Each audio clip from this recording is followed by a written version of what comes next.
Representative Burt is also joining us online. I mentioned. Greg, feel free to raise your hand or jump in if you have a question or a comment. But why don't we turn it over to Jared? So good morning. My name is Jared Carpenter. I'm of the Lake Champlain Committee. Thank you for the time, Mr. Chair. I do have a few slides to sort of give folks background on Act 67, which this committee worked on last year, having to do with CAFO permitting. But we were just going to talk about, this is primarily to talk about the stakeholder group and an extension of that, as well as another request from the stakeholders about inspections. But I'm going to turn it over to my compatriot. We were both members of the stakeholder committee, myself representing Lake Champlain Committee. And I'm Richard Nelson, representative from Derby, and also a member of the stakeholder group with the farmer, specifically the dairy farmers of the group, and how this is gonna, I don't want to say affect us, how this is gonna set up rules going forward for the betterment of agriculture and the environment together. And I want to start off by prefacing that here we are sitting together.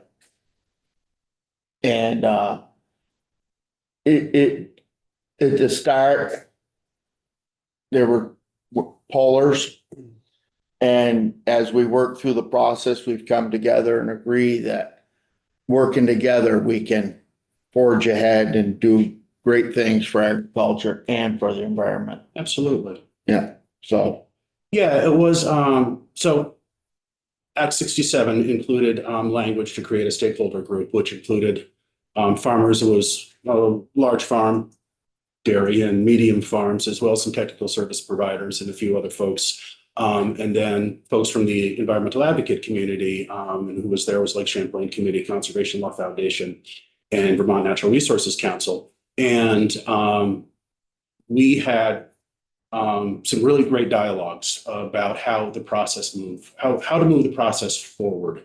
That was obviously by design, where the act sets up the structure, but it's, the implementation is the next step. And this was a good opportunity. I think we didn't attend every meeting, but we attended probably half of the Enviros, but we attended probably half of them. I think there were a total of 8. Does that sound right? Sounds about right. The Agency of Natural Resources and the Agency of Agriculture were both present. Staff was both present, really more observing than participating, I think. But frankly, I think some of the best discussions that we had as the Enviros and the farmers were when the two agencies were out of the room, deliberately.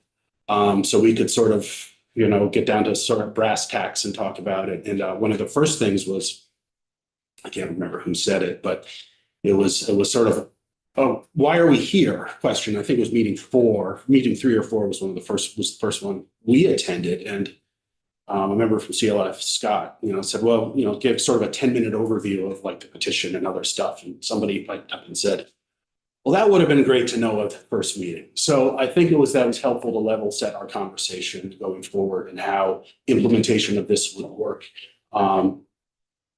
I wouldn't want to say to make people feel comfortable, because there are still certainly concerns out there. But to have a dialogue on this, and one of the reasons that we're here is to talk about extending that stakeholder group beyond what Act 67 requires. So that would allow us to keep meeting, the stakeholders to keep meeting quarterly, which was the time period that we decided upon starting this fall.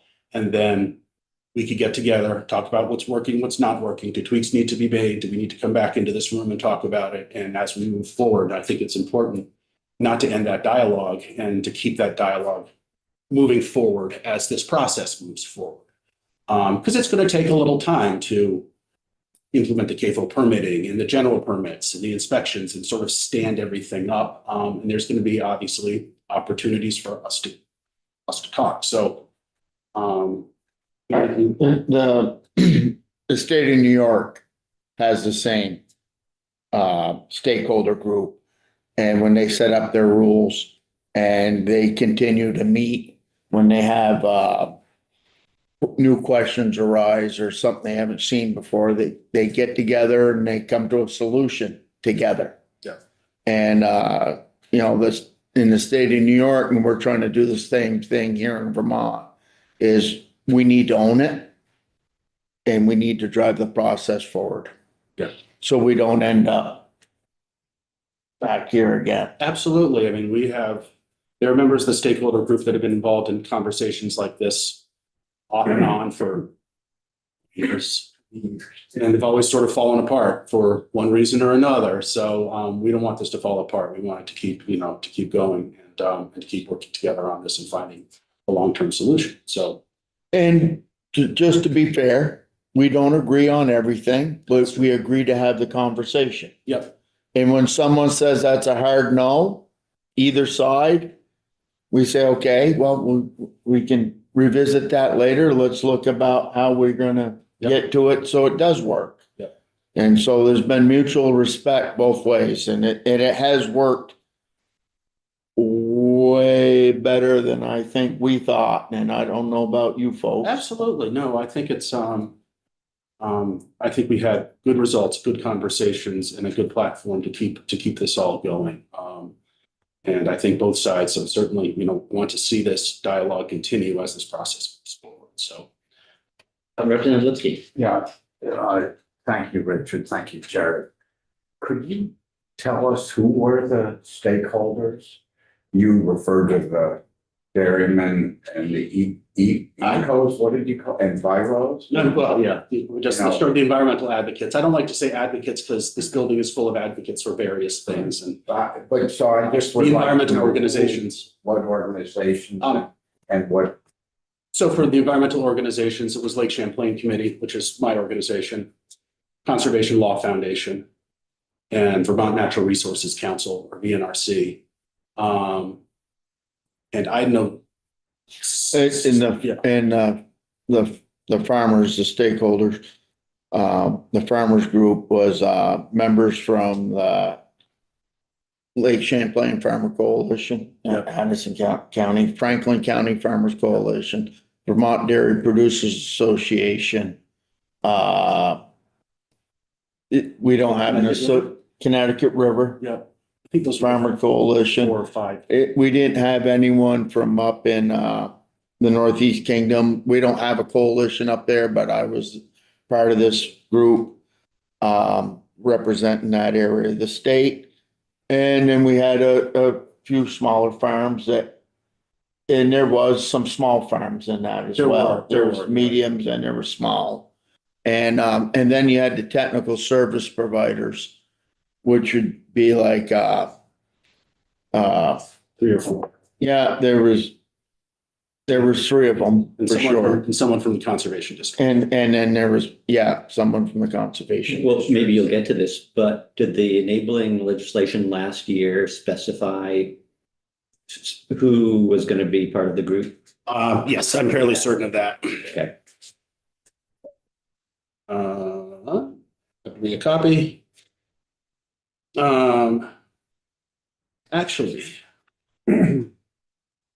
Actually, it did not, but the version of the extension language that we have, is much more specific. This just says shall include opportunities for the following stakeholders, and it's, agricultural community, including livestock farms, et cetera, environmental community, including. So this is actually much more specific in who is included. And part of the reason for making this more specific is we had such a large group. We want to pare it down with a representative from each group, Yep. but pare it down so it's more focused. So before we let you two go on, does anybody have any questions about why we're here? So going back to this group began meeting because we said that they needed to last year in this legislation, and there's a lot of background before that, which I think you're going to go. Yeah, I've got just a couple of slides. I'm not going to go into a lot of it because it's somewhat extensive, but But John had a hand up. I'm sorry. Yeah, I mean, you'll probably get into this, but was it ultimately about sort of dairy farmers under TMDL sort of jurisdiction, or is it more about sort of water under the wraps and jurisdiction of which agency really is gonna go forward? Parts of both. Okay. It doesn't have as much to do with the RAPs, but the bill last year at 67 required at the direction of the EPA to set up a CAFO permitting program. And so specifically, some specific farms will qualify under certain circumstances to need a CAFO permit instead of a large farm operating permit or an MFO. And that needs to be run by the Agency of Natural Resources, where in the past, it's been sort of, if you recall, this sort of through a memorandum of understanding, it's been sort of a tag team operation of that that has, well, let me start. I mean, it started with so the three organizations that were involved filed what's called a petition for dedelegation, essentially asking the last sentence, for the following reason, petitioners request that EPA either order Vermont to take necessary corrective actions to cure the deficiencies described below, or withdraw the program approval. The program approval being delegation of the Clean Water Act, and EPA would take over not only this, but everything that it's delegated. I mean, so obviously EPA didn't want to do that. So we started working on what corrective actions are. And, after this was filed in 2022, EPA spent 2 years looking into it. They did their own inspections, they did their own interviews and everything, and they came down with this response in September 9th, 2024.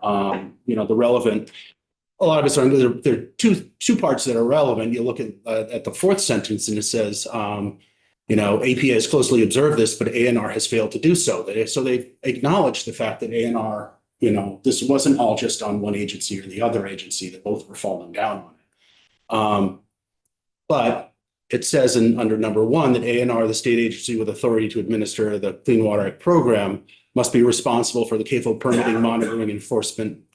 This includes making ANR responsible for conducting routine inspections, enforcing nutrient management plans, and administer discharge permits. And they acknowledge that AAFM has a critical role in this, but it says that Vermont's extensive subdelegation of authority to AAFM has undermined the state's NPDES program and rendered it out of compliance with the Clean Water Act. So by implementing and enforcing and requiring CAFO permits run by ANR on the EPA, this would fill the EPA's requirements under the Clean Water Act, sort of the short version.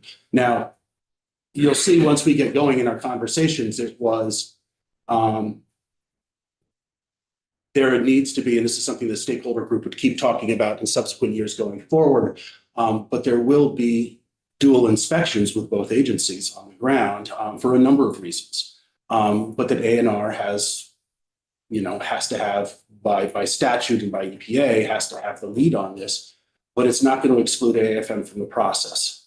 That's the technical expertise that ANR doesn't necessarily have. And there's also, quite frankly, and Representative Nelson can talk about this much better than I can, there isn't any trust between the farmers and the Agency of Natural Resources. And the hope is that if you have sort of a dual process, at least for a couple of years, that trust will start to build. I'll pass off to you on that. Yeah, he's exactly right.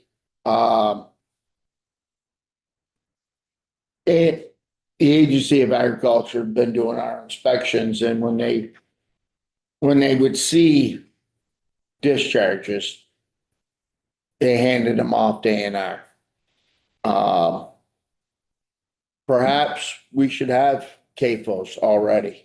And again, I hesitate to call them CAFOs because the medium farm operation is a CAFO program. The LFO is a CAFO. It's a certified, or confined animal feeding operation. Well, it's more type than it is size, but it's often considered as being by size when it's really not. It's sort of the configuration. Councilor O'Grady can get into the details certainly better than we can about when is a farm a CAFO. But so what we're talking about are NPDES permits or VIPTES, or that's the National Pollutant. I had to write it down myself. National Pollutant Discharge Elimination System. So such as our municipalities all have NPDES permits. So when they have something terrible happens, they're covered and till they fix the problem. On the farm side, we have a zero discharge program. And that's all well and good. It's a high standard. And we have a very high standard in the state of Vermont compared to other states. If you qualify, if you haven't, the way I like to explain it is we're gonna find some farms that are gonna need a NIPD's permit. There's also gonna be some farms saying, I have an issue that I need help resolving and time and money to resolve it. And they will hopefully call up A&R and say, I need a NIPD's permit, come help me. Yeah. And so everybody through this, the petitioners realize that it's time and money. And they want to help us with time and Yeah. money Exactly. And that's, because we have one common goal. And that's to take care of our resources. We depend on those resources just as much as the citizens of the state and the nation and the world. so in response, EPA put another letter out in 2025 in response to the corrective action plan proposed by A&R. And, was very specific that A&R is the only state entity authorized to administer the NIPD's program. And as such is the only entity authorized to determine for Clean Water Act purposes whether a discharge to a surface water hazard is occurring and whether a discharge has been fully remedied. In other words, this is not within the purview of AAFM, and acknowledges that, the divide, the last sentence between A&R and AAFM has led to confusion and regulatory inaction. So EPA is very specific that there wasn't really one party at fault here, but there was the confusion, and the way it was set up was not working. But under the Clean Water Act, A&R is the delegated authority. It needs to take the lead role in figuring that out. And that's not to sideline AFM by any means. It's just there are certain categorical roles, and it's in some areas it's less of a partnership than it was under the MOU. And so that led to the passage of Act 67 to sort of qualify this, and the formation of the stakeholder group. There's been a lot of conversation about this report that the stakeholder group is going to put out, and is very specific in Act 67 of what it is to be. It's not going to detail all the permit requirements under the CAFO program. It's not going to specifically specify what is a discharge and what's not a discharge. That's something that's going to be worked out over a period of time. But I don't have to read them out, but it's rather specific about it's process and public input, access to the regulatory structure in the state, and any recommended changes from the group related to the implementation of CAFO programs. So all very high level. But what we did, the farmers and the environmental advocates, is we came up with a timeline over the course of 5 years on how to implement the program. I have, my understanding is that the EPA is okay with sort of, as long as there's a process, as long as there's forward motion, as long as A&R is in the lead where A&R needs to be in the lead, they're okay with this being an implementation process. But there needs to be progress on all these permitting fronts starting immediately. And this does this, but it's I can't read my entire screen there, but it's the stakeholder group requested the joint inspections, at least initially. In a few years, we'll keep discussing on how that will work out. So it will be A&R, it will be AFM, AFM more in a technical role, and A&R making some of those decisions, as I mentioned before. Permitting will be phased in, including individual CAFO permits starting this summer. And then the CAFO general permits, the medium CAFO general permit was actually supposed to be July 1st, 2026, according to statute. We've agreed to push that back to 2028 because we think that'll give time. Also, the input from the Agency of Natural Resources, them time to implement the permitting program for individual, and then redo the permitting program. A&R needs to set inspection schedules. Both agencies have been asked to, in their budget requests every year, to try to come up with some chunk of money. We don't specify how much, but we understand that this is going to cost money to implement. So we've asked the agencies, the stakeholder group has, for them to make budget requests specifically having to do with this implementation process. We haven't asked for anything further than that, but that's sort of the acknowledgement that this is going to cost money. Last one is the request for the extension of the stakeholder group, as we've been talking about. And the second to last one is the other request from the stakeholders, which was for a third-party consultant to be hired by ANR, since ANR is running the program, to conduct trainings for both ANR and AFM staff. There was conversations that, well, for us, it was learning about it, but the farmer participants had told us that not only between ANR and AFM, but also within ANR and within AFM, the inspections are inconsistent of what people are looking for. And that, the training program is often sort of a hand down within the organization that, the inspectors training the new people and going on. So there was a request for a third-party consultant to be hired to look into the program and to conduct training programs, the same training program for both ANR and AFM staff. So everybody's looking for the same thing. And also in the conversation that the farmers could participate at no cost to In the themselves. TSPs. And the TSPs and actually the conservation districts would like to be included. So they all know what to look for as well on the farms. So there's no surprises. Someone on their own farm can walk around and go, that's going to become a problem. I'm going to have to deal with that, so that everybody knows what they're looking for. And hopefully that prevents some violations, some of the other side process, if everybody knows what everybody's looking for. It might be a little pie in the sky, but that was one of the requests of the stakeholders to try to level set the inspection process. Maybe, Richard, you can give us an example of, so I'm going to stop sharing. actually leave that up for a second. I have a question about this slide too, Jared. But what would be something that a farmer might, once you had this training, look at it and you think, oh, that's going to become a problem. I recognize that. I want to be proactive about it. Well, anytime you have a discharge leaving a property, technically a discharge is not a discharge until it reaches waters of the state of Vermont. Now, we codified that last year. It's not waters of the United States. We codified it into waters of the state of Vermont. And the reason we did that was waters of the state of Vermont are more consistent. Waters of the United States change with just about every administration. So we codified that, and I believe I'm correct, Council, to waters of the state of Vermont because they're consistent. As farmers, we've been working with the waters of the state of Vermont now for 10, 15 years, whatever it's been. So it's not a discharge till it reaches waters of the state, but when you walk around your property and something has changed, you put in a road that wasn't a road before and you have a culvert. And all of a sudden a discharge is reaching a culvert and now has more of a conveyance to the waters of the state. And you say, I need to fix that. And a lot of times these are small fixes, but some of them can be broad and expensive. Like you need a new barnyard to handle your cattle and keep where you're confining your cattle. You need a barnyard to contain the waste, and you can handle the waste and get it to a safe storage facility. And it could be as simple as you're not paying attention to monitoring the level in your manure pit.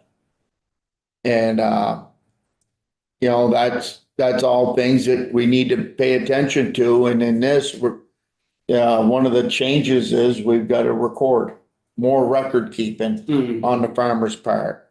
ANR will take the lead on point source, which is the production areas, the actual CAPO area itself, where the facilities are located.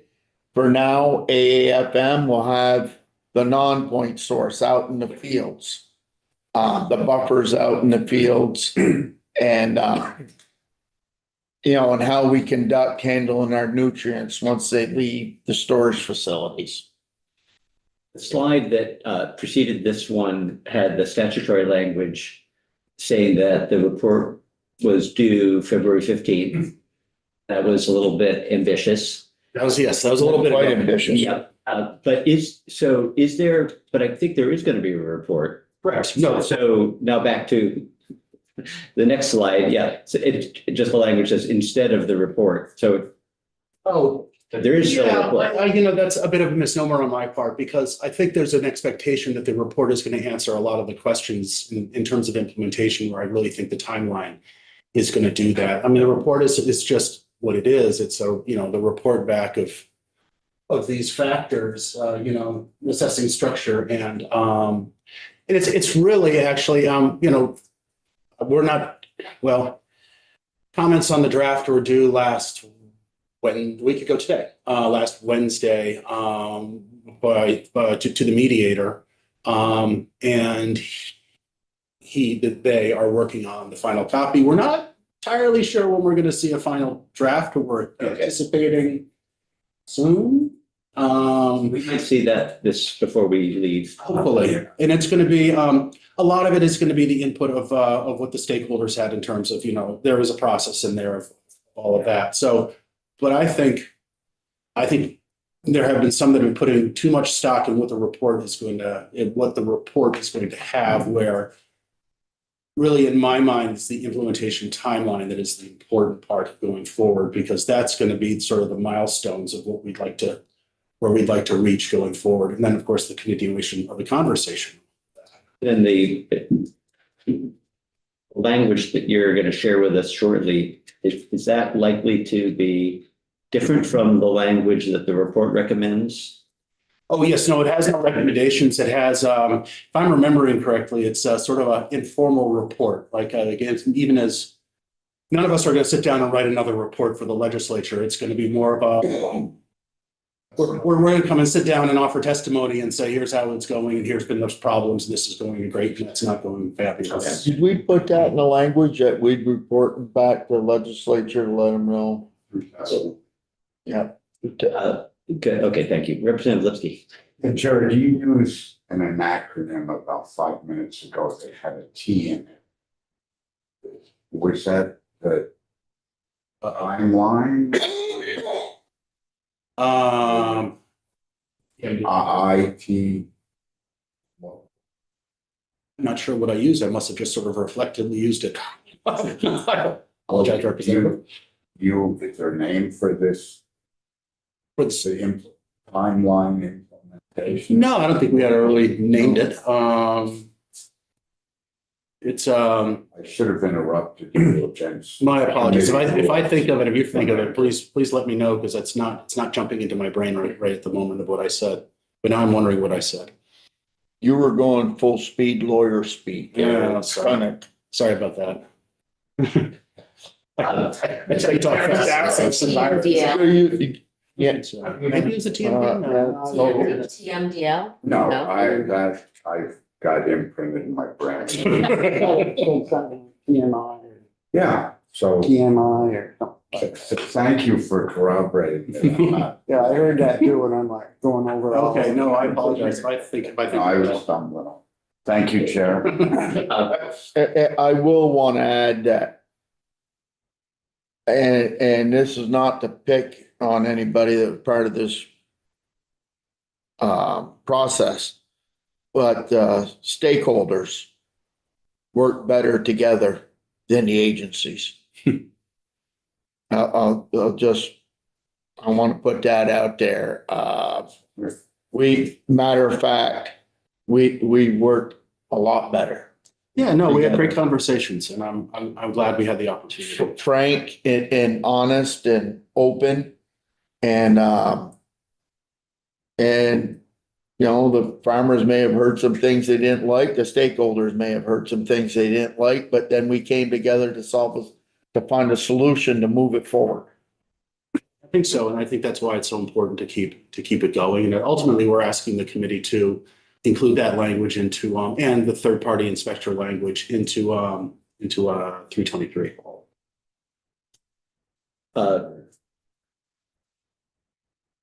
Should we have? TPI, what was that? That would be a third party, a TPI. I don't know if no. It might have Maybe been, that was a third party. A third party inspector, it might have been. third party instructor. Are we ready to have? Yeah. Future discussions. Put them up? Yeah. Yeah. Or you can stay with us. So I'm just gonna park over on the side and, yes, obviously, Mr. Chair, any questions during Not the language or how it is. Yeah. Okay. The bottle. So we're paid. That's like no.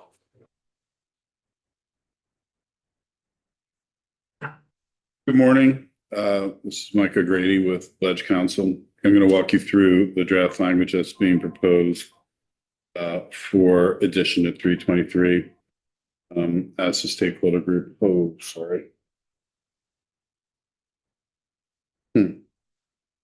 Just trying to move the bubble.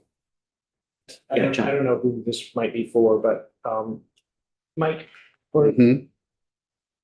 info permitting in with dairy farms in, say, New York and Pennsylvania, are we moving towards something very similar to what those states have? Yes. So let's just talk about why Vermont is where it is. So in 2003, 2004, EPA, in response to advocates, established a program to require concentrated animal feeding operations to get a permit if there was an actual discharge from the CAFO. In the preamble to that rule, there was a narrative summary or narrative directions to states on what they could do in order to set up a CAFO program. And one of the things that it said, it was like only one or two sentences. It said states are encouraged to establish state-based programs that prevent farms from having discharge and therefore prevent farms from having to get a federal CAFO permit. At the time, the general counsel of the Agency of Ag was Mike Duane, and the person who is now Laura, Phil Benedict, kind of the Jedi Knight of agricultural water quality. They looked at that language and they said, we're going to start our own state-based program that will prohibit discharges from farms, and therefore we won't trigger the federal jurisdiction. We won't need to get federal permits. We won't have EPA oversight or jurisdiction over us. That was okay with EPA? Well, it literally came from EPA's preamble to their rule. And that's what you did. That's what you set up that program. Now, you had to also set up a program where if there was an actual discharge, that ANR would issue that federal permit. And you did that. So you did have that the two-tiered, two-pronged system. It was managed almost exclusively out of the Agency of Agriculture. And that's where the RAPs evolved into what they are with the prohibition on discharge.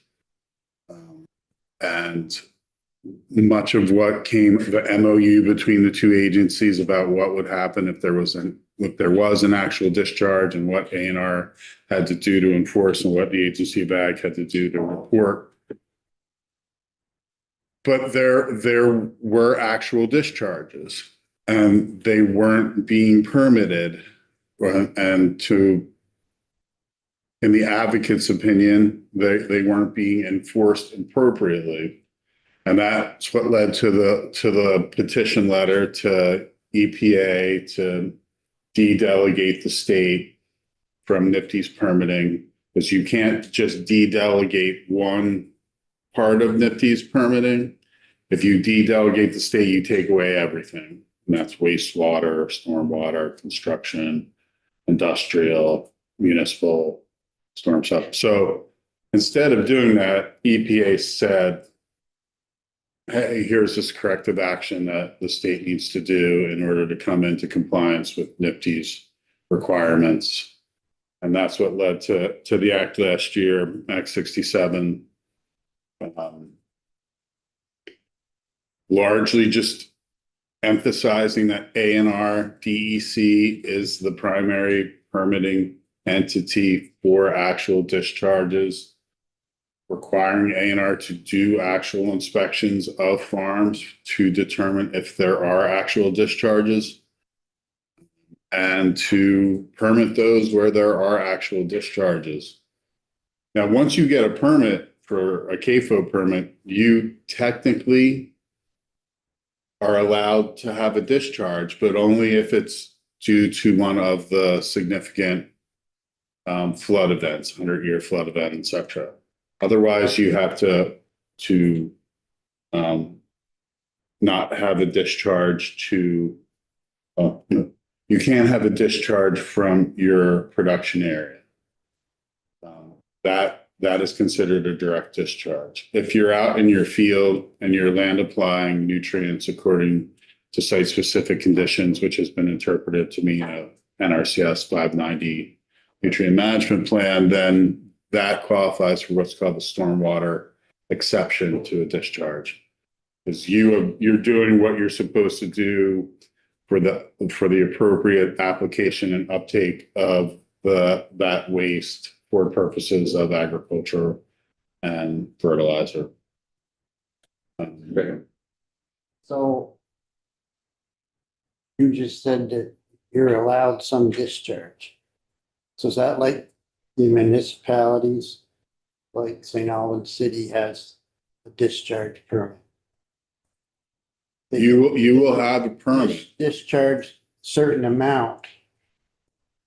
It's not like that. It's like, Why wouldn't it be like that? So because how that rule is written. That the CAFO, federal CAFO rule says the CAFO shall not have a discharge from its production area unless it's due to one of these rain events, a 100-year flood. Now, the wastewater treatment plant in St. Albans, if they don't discharge, it literally explodes, right? Right, I realize. But the farm has the ability to take the waste that would be considered a discharge and then land apply it or manage it otherwise, maybe in a digester, and therefore not have to have a discharge. So like you say in, big rain events, when their plants overflow. So- that's allowed, because Well, otherwise it'd run down the streets or whatever, I don't know. so those are combined sewer overflows, and those are the product of the design of wastewater treatment plants from 50 to 60 years ago. Not quite literally, the Romans invented combined sewer overflows because they were the ones that designed, the aqueducts and the piping, et cetera. But if you put too much flow into any engineered system, it's gonna break. So you need to design something that will alleviate that pressure. And that's what the combined sewer overflows do. And for a long time, they were just permitted. They were just part of the city's permit. You were allowed to do that during a rainfall event. About 10 years ago, EPA basically said, hey, states all around the country, you need to start controlling your combined sewer overflows. Problem with that is it's really, really expensive to undo a combined sewer overflow and to create a system that controls the wastewater, separates the wastewater from your precipitation flow. What Vermont did with the EPA's approval is set up a schedule for all those wastewater treatment plants that have CSOs. They now have a mandate to fix their CSOs, separate them, and they have a schedule to do that. And they're doing it. And they're doing it in a way that they can manage the expense over, I think it's over 10 years. So it's not unduly burdensome for them. So it's different. It definitely is. The permitting standard for the CAFO is different from the permitting standard from the wastewater treatment. So I think that's, we earlier talking about mistrust of farmers and agencies is because, like in St. Albans Bay, every time it rains, there's a shot of sewage going in there, and when the water quality's off, it's the farmers that are taking the hit. Right. I mean, the optics of any CSO it's awful, but hopefully with time and with some money, they'll be gone. I mean, I know some of the towns are really, it's a priority for Rutland has really been pushing hard to get rid of theirs because for them, it's an optics issue. They had quite a few and every time it rained, they would take a hit in the media. And so they're trying to get rid of that. Update their facility. Mhm.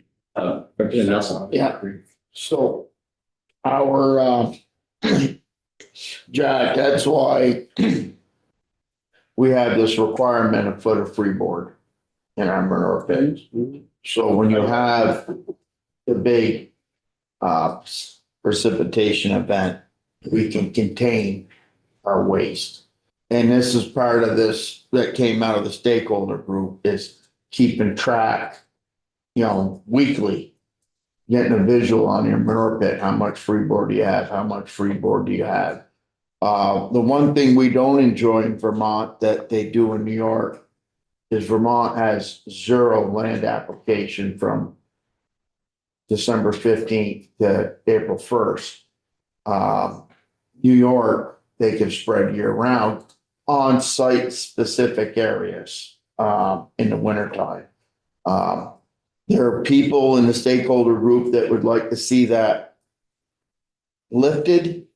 I live in the Northeast Kingdom, usually from December 15th to April 1st. Although this year in March, we did have times with no snow on the fields and we could have gone, and a lot of places in the state could have gone. I think these will be discussions going later, but because of that rule, our buffer areas are narrower than they are under true CAFO. True CAFO is 100 feet to water with 0 spread, and in Vermont, we're 25 feet. So The CAFO, the federal CAFO buffer can modify, can change depending on certain conditions, Practices. right? yeah, practices. Take one more question and then we should probably get into the language. Yeah, just quickly, Mike, I just historically, I just wondered how old are CAFOs and CAFO permitting at the EPA? I mean, was this in the 90s or even? So before 2004, they were called confined animal feeding operations, and they had been regulated, I believe, like mid-90s or early 90s was really kind of when that regulation started. But I can check on that. But the people didn't like the word confined because not all of livestock operations, there's a lot of livestock in one area. It's not necessarily that they're confined. But they started in response to what, like the hog farms in the Carolinas? Well, there were situations in other states where there were significant discharges from certain facilities in Virginia, Iowa, and there was an identified need for some control. There was a case out of Virginia called Smithfield Ham, and it was really significant. And that was mid-90s. Okay.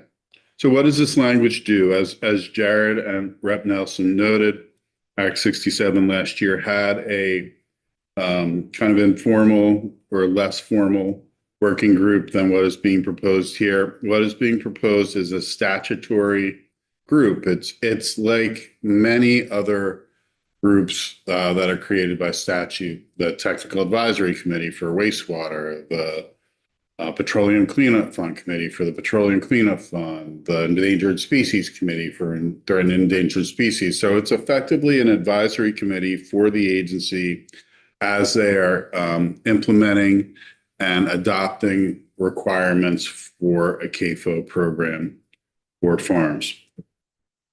And it directs A&R in coordination with the Agency of Ag to convene the working group to provide advice and recommendations on implementation of and transition to the CAFO permit.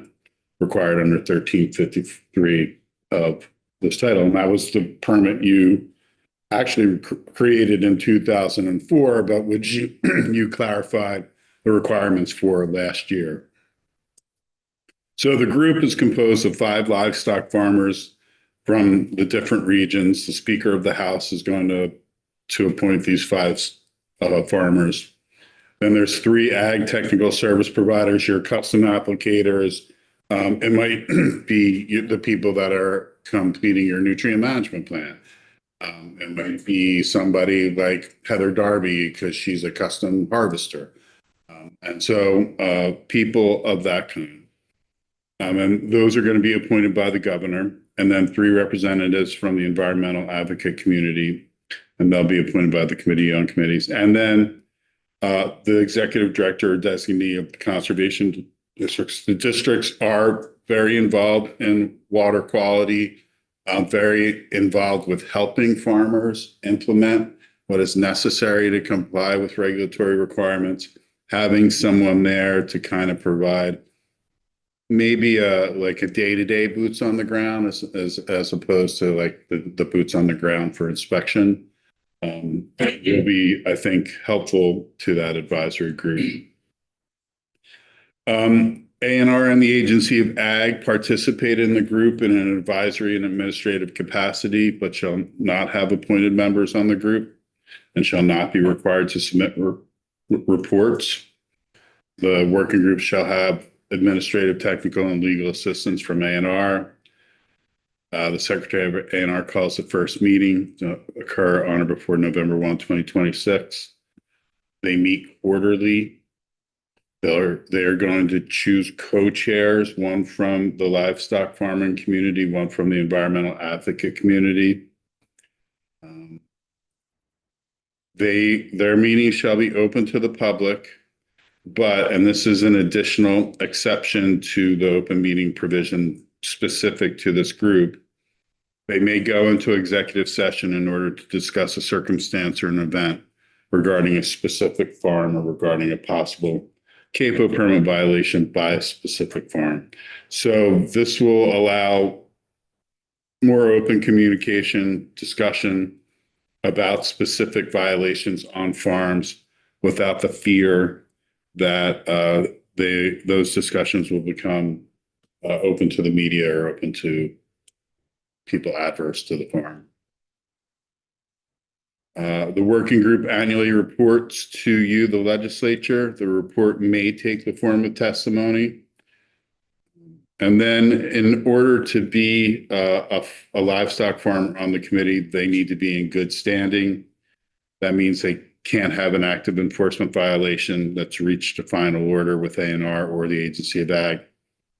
And they have to be in compliance with any current grant agreement with ANR or the Agency of Ag. And then there's the second section, on or before December 1, 2026, ANR contracts with the third-party consultant to assist the Secretary in development of the standards be used by ANR and the Agency of Ag when inspecting CAFOs, to provide training to ANR and the Agency of Ag on implementation of inspection. Farmers that qualify for a CAFO permit, they may voluntarily attend training. And when the Secretary of ANR and Secretary of Ag commence inspections, the third-party consultant shall accompany them on 10 inspections to ensure compliance with the inspection standards developed under Subdivision 1. Now, here's the cook. This is a third-party contract, requires appropriations. The appropriations bill has already been passed out of your body, passed out of Senate Appropriations Committee last Friday. No, actually yesterday. You're going to have to find that money because it's probably going to cost a couple $100,000 to get a consultant that's going to do the development of those standards and then do training and 10 inspection visits. So I don't know where that's going to come from. There is money in the Clean Water Fund. There is a little bit of reserve there. maybe make the argument that an additional 300,000 be appropriated for that. I do want to talk about inspection and what inspection will do and how this advisory board will kind of interface with inspection. The Agency of Ag used to take me out on inspections, which was a lot of fun. And they showed me things I never thought I would ever see, like the insides of a full digester, which I can still recount. But one of the things that they show is a bunk system that had leakage that was reaching a water of the state, or a conveyance that was leading to a water of the state. And apparently it's not an uncommon issue.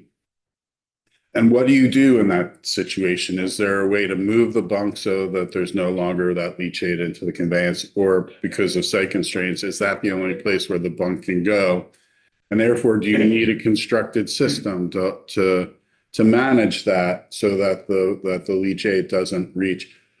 I can envision in these inspections, A&R, Agency of Ag, seeing kind of common issues where, hey, if we develop an engineered solution for that, then there won't be a discharge and there won't need to be potentially a discharge permit. And I think the advisory board, the 5 farmers, the enviros that will be looking at that type of, will that be satisfactory? I think that is where you're going to get a true benefit from this group. Like how do we do this so that there isn't a discharge, it's not overly onerous, and there isn't an environmental impact? And I think having the conversation with those people that have those vested interests, other than the regulator, it may be helpful in finding those types of solutions. Representative Lipsky. When you talk about a construct of something like a stormwater retention pond, down slope of these. It could, the one that I saw was literally like a, they called it a high flow, low flow cistern system. Like basically you build like retention tanks that will retain the leachate, and then, manage it in a way so that it either evaporates or can be managed away from the discharge point. And so, and I've seen others where it's kind of like the leachate is directed into like a field where it then kind of, it's like, it was like a ripple. It rippled down. So it wasn't quite like a retention pond, but there was opportunity over the course of that field for the leachate to its flow to be effectively slowed and then evaporated before hitting the.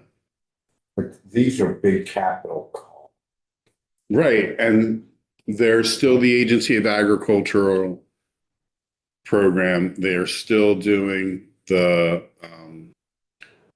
program that NRCS cost shares through the capital fund to do engineered capital systems on farms. Representative Nelson. So that was part of our discussion with the stakeholder group for these capital costs.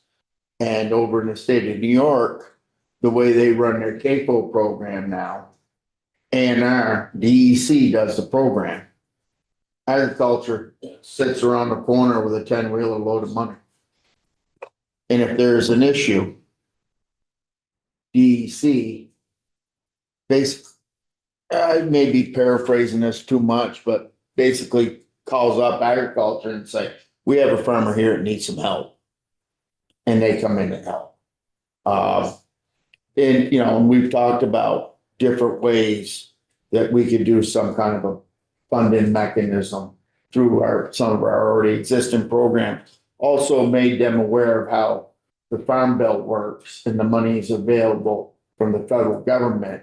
But, you know, the Farm Bill is supposed to be passed every 5 years, and this past time it went 8. And, you know, there was a long time with no new funding. And the system you're talking about, Mike, with the high flow, low flow and the discharge, and that's into a VTA, vegetative treatment area, where the water goes and hits a berm, a dike, and, you know, then goes into the next section and you grow forage on it and you harvest off that forage. So you're recapturing that nutrients that are going into the plants, you know, and then you put it back in your bucket, essentially. Great systems, haven't been used as much as they could here in Vermont. And these are some of the things we want to have in the working group, is to have BC and Ag explore these new treatment areas that we can use to contain this stuff. It's no secret in 2023 with that extraordinary rain event, and it was bad enough collecting the rain where water ran through the production areas. But then to get all the rain that came off the bunker silo areas, our silo in Irisburg is 4 acres. You know, an acre inch is 100,000 gallons of rain.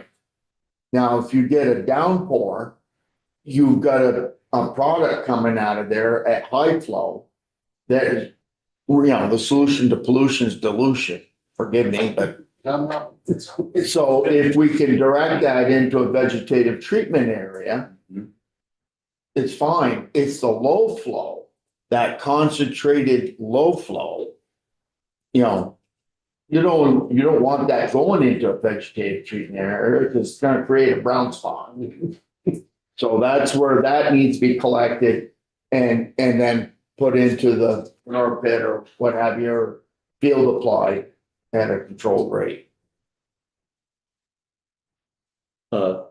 Representative O'Brien? Mike, do we know across all agencies involved with this, what sort of monies, state monies we spend every year on? water quality? Yeah. I don't, I used to know that number, but I don't.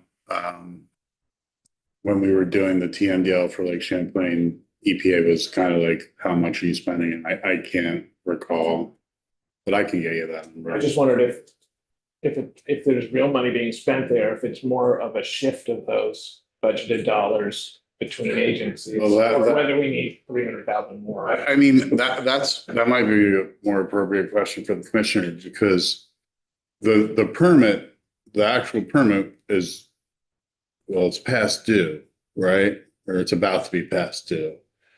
And there was a bill, a miscellaneous environmental subjects bill that would have extended the permit deadline. But that bill just got caught up in a wash of many things, and it's not going forward.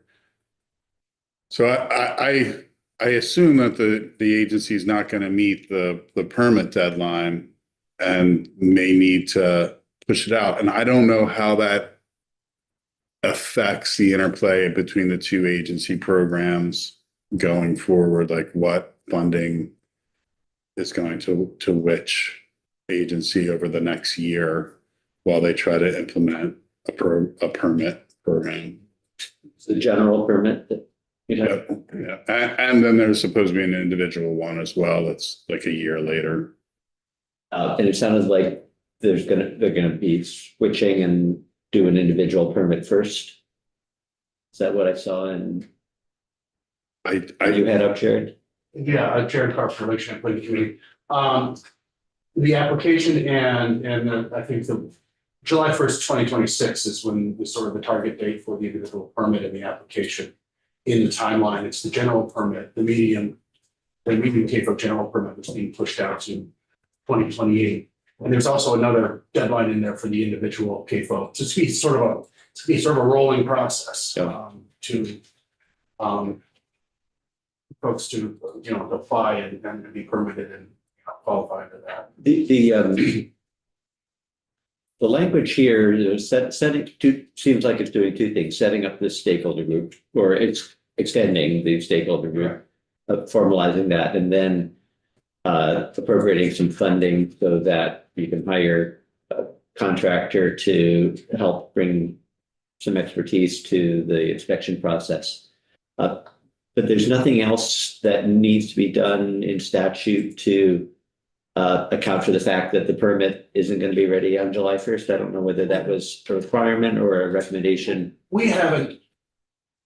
The environment, I don't know if the two agencies have been discussing this, but we haven't discussed it with them or with ourselves. So the language in the miscellaneous DVC bill was for the median permit was pushing it back, for the general permit, I believe, was pushing it back a year to 2027. It was 28, but And then this pushes it to 28, but maybe you're right, it's pushing it to 28. So Those dates were proposed to be pushed back. I guess we haven't talked about it. I think it's sort of well, there's all sorts of dates. Not just with this program, but with others. Theoretically, I suppose we could include them here, but I would probably want to say let's get the program underway, and then maybe next year we can revisit solid dates or something like that. we can talk about that Yeah. after. Thank you. Representative Bartholomew. Conversation going first, and then we can put stuff in the future. Actually, I have several questions. You drafted this, but who directed what's in it? Mike, that's a question for you, I think. I'm sorry, I did. You drafted this, but who directed what it says? Representative Nelson. There's talk about funds appropriated for contracting with a consultant. What about, is there any payment for the group members? I was told not to include that. No, they're unpaid. I think if you dug into what went on with the 8 meetings, I think you'd find there probably not a lot of money traded hands. The farmers aren't doing this for their retirement benefits. They're doing it because it's what needs to be done, and that's how we kind of all say, that's the least of our worries. And this language, the stakeholders all work together on it, and Jared drafted up a lot of it. Mike, Council O'Grady drafted it up. We shared it, got everyone's. And I was aware that was happening. Yeah, I was sharing that. I'm just wondering if people are gonna be happy about giving much of time without any type of even travel or. It's pretty nuts you're meeting virtually. It's pretty far for some of these people to travel. Your meeting's been in person? Yeah, they've been mostly in person during the hybrid option. We've sort of loosely discussed. We would probably, I'm a big fan of in-person meetings, but in terms of practicality, there would probably be some version of hybrid or maybe even all Zoom. Yeah, we had a real effective Zoom meeting towards the end of all this. And, Most of these meetings were 20, 25 people plus more in the room, and then maybe a handful, 3, 4, 5 via Zoom. yeah, Each meeting. For the per diem in that is really more of it's the farmers who are taking themselves away from their job, and this is part of my job. So, Just a question over there, are people wanting to do that? I was also wondering, the governor assigns agricultural technical service providers. If I were governor, I wouldn't really know who would be qualified. Does that need to be defined, or is it defined, or is it obvious to everyone but me? in our world, it's real obvious, and, we'd come up with a list, And the agency would advise. the agency would advise. The agency of ag. And, Yeah. Yeah, and like, the enviros, maybe A&R would help come up with a list, but I think they're pretty well got it mapped out the way it's gonna be anyway. I think ours are committee of committees, correct? Yes, Yeah, so we would just give a short list, a list of 3 people to the program office. and such as a speaker doesn't know, Governor. Right, that would, I'm assuming that would come through AFM.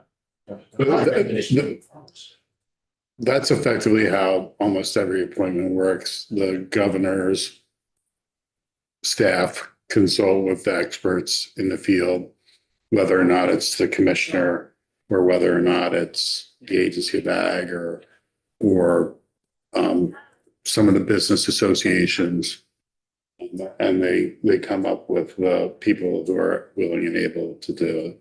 Is the language is clear enough of who would be qualified to be a technical service provider? I think it is. It's, I wouldn't know. And I guess my main concern I see with this is I'm wondering about the balance, because there's only 3 representatives from the environmental advocate community. This group could easily achieve a quorum with none of them there. Theoretically, I mean, yeah, what is it, 8 versus 3? yeah, well, it was, when we were really thinking about, quorums and that sort of thing, and the reasons for 3 from the environmental advocate community is it's been 3 organizations that have been involved all the way through. I mean, I suppose I could start throwing in other organizations, but I think we're comfortable with that. But it wasn't, the point of, like, for example, the point of having co-chairs was that we would have to be in agreement to meet, we'd have to be in agreement on the agenda, we'd have to be in agreement going forward, rather than like one group being the chair and being able to set the agenda at the expense of the other group. Maybe we're being a little optimistic, a little Pollyannish of thinking that everything will sort of go forward in cooperation and in unity. But that was the goal, rather than being outvoted. And I'm not sure what one would have a vote on and be outvoted on. Nothing's coming to mind at the moment. We really, through the whole process, haven't really had votes. We have discussion and we come to an agreement, and then everyone nods their head and said, okay, we can go ahead with that. Yeah, that could change. But again, the joint chairs was so that, someone from each side would help decide when we're having the meetings, the agendas, and how we're gonna go forward, and the 3 advocates are all lawyers.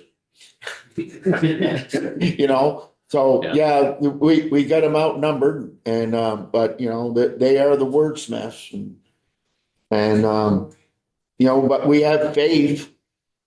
We are doing this to show good faith that we all want to work together to achieve the goals that need to be achieved. Representative Brigham, and then I think we should probably take a break. I'll see if there's any other questions about the language before we do that, but go ahead, Representative Brigham. So it says, you're gonna do third-party consultant to do 10 inspections a year. Is that a year of different operations? That was my understanding. Maybe that could be clarified to do 10 inspections on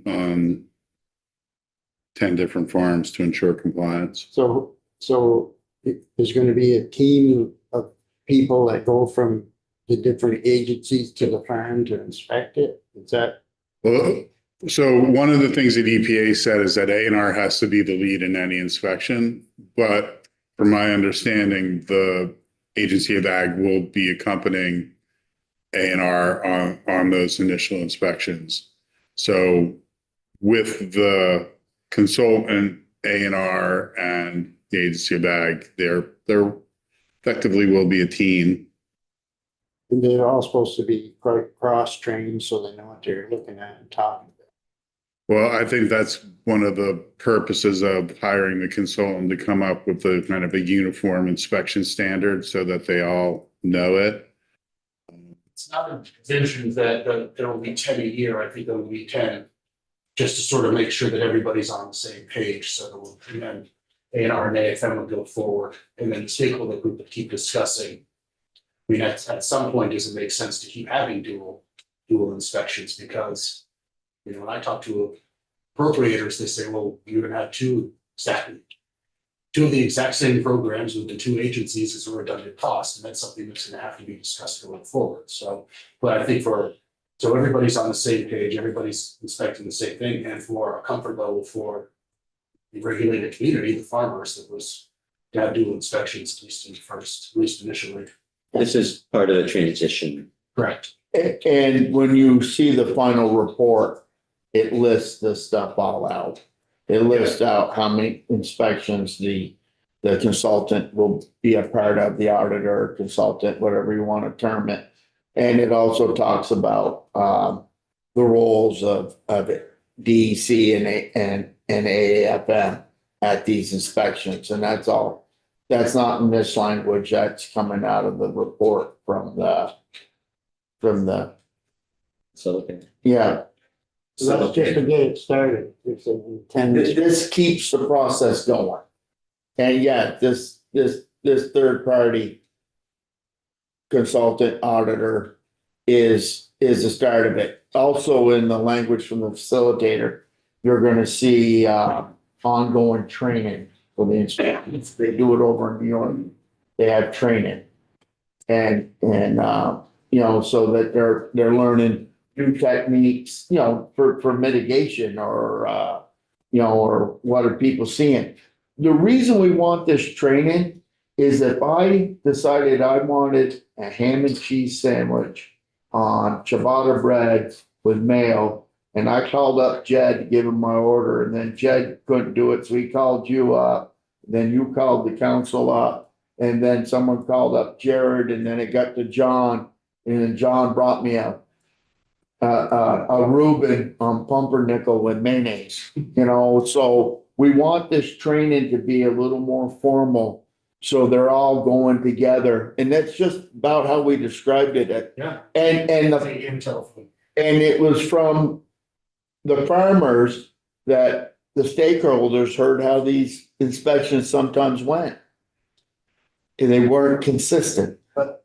So after these initial 10 and with the consultant and everybody's trained, then they're gonna, no more consultant. There's gonna be a team that goes and does it. Correct. Yeah, I don't think it could be an ongoing expense to have 3 parties to inspections. So, but it was getting everybody on the same page is the training forward. And we haven't got to a discussion point of whether there should be every 5, you know, for 5 years out, should there be a brush up course or something? We hadn't thought that. The actual inspection is every CAFO every year. Is that how it's gonna work? To be determined. To be determined, I believe in current statute, it's large every year, medium every 3, small every 7. Yeah. Yeah. Okay. And in New York, it's every farm, every 3. So these are things that we can discuss. There have been arguments to be made that like large every 3, so that it gives the inspectors more time to inspect the small ones that might be discharging rather than just every 7. But what needs to be considered is staffing. Yeah. And you're gonna have to have, and I don't know how many people the commissioner currently has in that program for inspection. But if you're gonna be doing inspection of large or medium on a 3 to 5 year period, you're probably gonna need more people than they have right now. All right, we need to take a break. Okay. But if there are clarifying questions on this, well, we have Mike, let's do that. I just, on this sort of discussion, I just wondered, is there consistency nationwide on CAFOs and CAFO permitting? Because that's really the EPA is watching that, right? Or is it wildly different from state to state? So first you have to realize that there's different CAFO rules for different CAFO animals. So there's variation right from the jump. Right. And so then each agency in each state has different ways of dealing with their different programs. And then there's different standards that those states apply. So I would not say it has a base floor that provides consistency, but as applied, I would say it's not consistent. Well, Oh, there's a so if we got a question about the language, I don't want to go off too much on tangents here, because we're about to have our next witness show up, and then as I hate to say, sorry, we're running 10 minutes. So I do want to acknowledge the collaborative efforts of the stakeholders and the farmers in this process. I think it's very encouraging after somewhat contentious event led to your getting together in the first place. So I'll say thank you on behalf of the committee. I guess something to be, appreciative of. The $300,000, the appropriation. So this is going to be something we need to try and figure out. And I think bringing it as is to the appropriations committee isn't going to be enough. So I will welcome all of us to be thinking about where could that $300,000 come from, and that may require some creativity. But This year's budget. yeah, it's in the budget that's just passed out. Did you say of the committee, Mike? I hadn't been following the Yeah, it passed out of the Senate yesterday. of the Senate approach. Ropes. So It's on the calendar. yeah, so Mr. Chair, I had been talking to folks downstairs about probably not $300,000, but it was a lesser amount. It did not make it into the budget. One of those issues there. So we're a little late on all fronts, so to speak, in the process, but that's not to say we're still talking about it'll definitely go to conference committee. And I'm sure, there might be a way for the agencies to come up with a little bit of money, and then we come back in the BAA and try to get a little money back. Phil, I think there's avenues, but suggestions from the committee would be fabulous as well. Okay. All right. Thank you. Thank you, all three of you, for that testimony, and we'll continue conversations about this. Let's take a break.